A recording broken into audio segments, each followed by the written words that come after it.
আজ আপনাদেরকে শোনাবো একটা ছোট্ট ছেলের সফলতা। চলুন শুরু করা যাক। ভিডিওর শুরুতেই দেখা যায় স্কুল ছুটি হলেই ছেলেটা বাসায় ফিরে বাথরুমে ঢুকে মাথায় পানি ঢেলে ভিজে যায়, তারপর ক্লান্ত সাজে। আসলে সে চায় তার মা যেন ভাবে সে সাঁতারের প্রশিক্ষণে কঠোর পরিশ্রম করছে, কিন্তু সত্যিটা হলো সে কোচের সঙ্গে গেম খেলতে নেট ক্যাফেতে যায়। সাঁতার নিয়ে তার কোনো মাথা ব্যথাই নেই। একদিন আগের মতোই সে আবার অভিনয় করতে যাচ্ছিল। হঠাৎ তার চোখে পড়ে এ বছরের সাঁতারের চ্যাম্পিয়ন ছেলেটা প্রতিযোগিতায় জিতে নতুন মডেলের হেডফোন পুরস্কার পেয়েছে। সেটা দেখে ছেলেটা ভীষণ হিংসে করে। মনে পড়ে যায় তার নিজের টিউশন ফি তো মায়ের কষ্ট করে জমানো টাকা দিয়ে চলছে। এই ভেবে তার ভেতরটা খারাপ হয়ে যায়। সে তখন নেট ক্যাফেতে গিয়ে কোচকে অনুরোধ করে আবার যেন তাকে সাঁতার শেখায়, কিন্তু কোচ সরাসরি বলে দেয় তুমি এই লাইনের লোক না। ছেলেটা তবুও হাল ছাড়ে না, বারবার অনুরোধ করে। অবশেষে তার দৃঢ়তা দেখে কোচ কিছুটা নরম হয়, তবে শর্ত দেয় আগে কঠিন পরীক্ষার মুখোমুখি হতে হবে। দুজনে সাঁতার পুলে যায়। সেখানে কোচ ছেলেটার লুকানো প্রতিভা দেখে অবাক হয়ে যায়।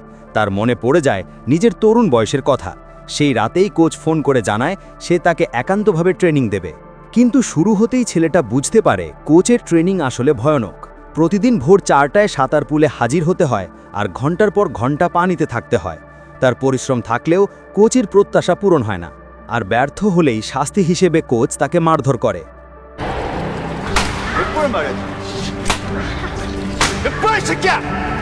অদ্ভুত ব্যাপার হলো প্রতিবার মারধরের পর কোচ তাকে মাংস খাওয়াতে নিয়ে যায় আর বলে তোমার ভালোর জন্যই এইসব করছি। চ্যাম্পিয়ন হতে চাইলে এরকম কষ্ট করতেই হবে। একদিন ছেলেটা বাসায় ফিরে পোশাক পাল্টাচ্ছিল, তখন হঠাৎ তার ছোট ভাই ঢুকে পড়ে। ভাই দেখে তার গায়ে নীলচে আঘাতের দাগ। সঙ্গে সঙ্গে মাকে বলে দেয়। মা শুনে প্রথমে অবাক হয়ে যায়, কিন্তু সরাসরি কিছু করে না।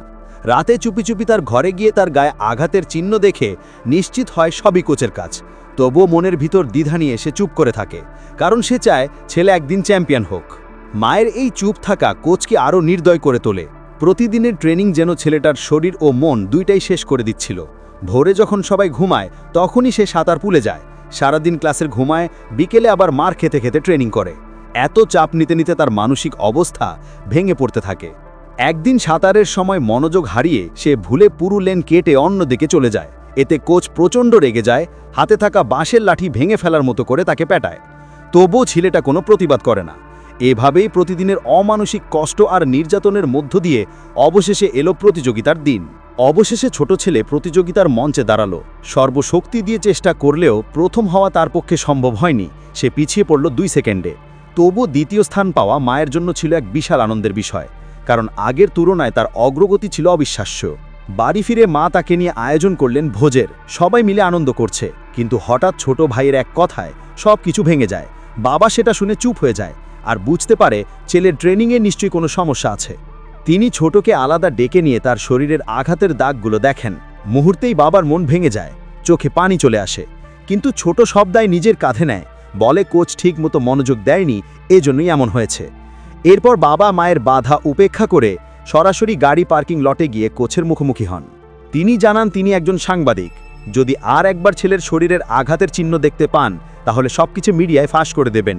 কিন্তু আশ্চর্যের বিষয় কোচ তাতেও বদলায়নি, বরং আরও বেশি নির্দয় হয়ে ওঠে। এবার ছোট নিজেই সিদ্ধান্ত নেয় সে আর চুপ করে সহ্য করবে না।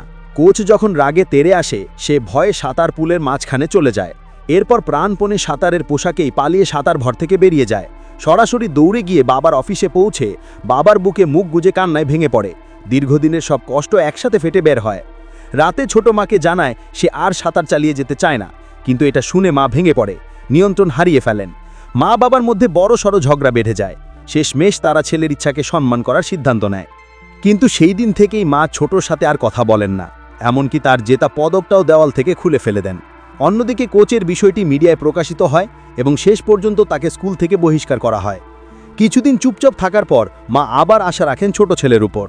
এবার তাকে পড়াশোনায় এগিয়ে দিতে নানান টিউটার জোগাড় করলেন, এমনকি ছুটির দিনেও তাকে বিশ্রাম করতে দিলেন না। এর ফলে ছোট ভাইও সেই একই চাপার কষ্টের ভিতর ঢুকে পড়ল। তবু বয়সে ছোট হওয়ায় সে প্রতিবাদ করতে পারল না। অন্যদিকে ছোট হয়ে উঠল চুপচাপ, আগের মতো হাসি খুশি নেই, সারাদিন গুম হয়ে বসে থাকে।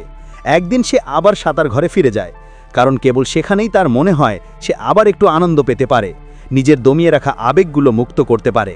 কিন্তু সেই সময় টহলরত এক সিকিউরিটি রক্ষী তাকে দেখে ফেলে। কোনো বিপদ এড়াতে সে ছোটর মাকে খবর দেয়। ফিরে আসার পথে মা ছিলে নীরব থাকে। অবশেষে ছোট নিজেই মুখ খুলে, মা। ছোটর কথাগুলো শুনে মায়ের বুক যেন হাহাকার করে উঠল। এখনও তো সে একটা শিশু, কিন্তু তবুও বহন করছে এমন চাপ যা তার বয়সের অন্য কারো কাঁধে থাকার কথা নয়। ছোটর দিকে তাকিয়ে মায়ের চোখ ভিজে উঠল, মনটা এলোমেলো হয়ে গেল। তবে তিনি সরাসরি কোনো উত্তর দিলেন না। পরের দিন ছোট নিজে থেকেই এক রেস্তোরাঁয় গেল। সেখানে বসে মদ খাচ্ছিলেন তার সাবেক কোচ। ছোট বলল সে আবারও সাঁতার চালিয়ে যেতে চায়, মায়ের স্বপ্ন পূরণ করতে চায়, প্রথম হতে চায়। কোচ জানান তিনি এখন আর কাউকে শেখানোর অনুমতি পান না। তবুও বিদায় নেওয়ার আগে ছোটকে একটা বিশেষ প্রশিক্ষণের পদ্ধতি শিখিয়ে দিলেন। এমনকি নিজের জাতীয় দল সময়ের ব্যবহার করা ডাইভিং গগলসটাও উপহার হিসাবে দিয়ে গেলেন। এবার আর কোচের নজরদারি নেই, কেউ তাড়না দিচ্ছে না। তবু ছোট আরও কঠিন পরিশ্রম শুরু করল। প্রতিদিন ভোর 4টায় উঠে একাই সাঁতার পুলে যেত। টানা কয়েক মাসের প্রাণপণ চেষ্টার পর এলো সেই প্রত্যাশিত দিন, জাতীয় কিশোর সাঁতার প্রতিযোগিতা। এইবার একাই অংশ নিল সে। ধাপে ধাপে সব বাধা পেরিয়ে অবশেষে দাঁড়িয়ে গেল বিজয়ী মঞ্চে। জীবনের প্রথম চ্যাম্পিয়নশিপ তার হাতে এলো। পেছনে ফেরার পথে এক ছোট ছেলে তাকে জিজ্ঞেস করল, তুমি কি সত্যি কোনো শর্টকাট ছাড়াই শুরু করেছিলে? কিন্তু ছোট কোনো জবাব দিল না, শুধু বড় পর্দায় নিজের নাম ভেসে উঠতে দেখল। আয়নায় নিজের প্রতিবিম্বের দিকে তাকিয়ে বুঝল তার প্রতিটি কষ্ট, প্রতিটি ঘাম আসলে বৃথা যায়নি। এটাই ছিল তার সেরা উত্তর। এভাবেই শেষ হয় ছোট্ট ছেলের সফলতার গল্প। ভিডিওটি ভালো লাগলে একটা লাইক দিয়ে চ্যানেলটি সাবস্ক্রাইব করে পাশে থাকুন। ধন্যবাদ সবাইকে।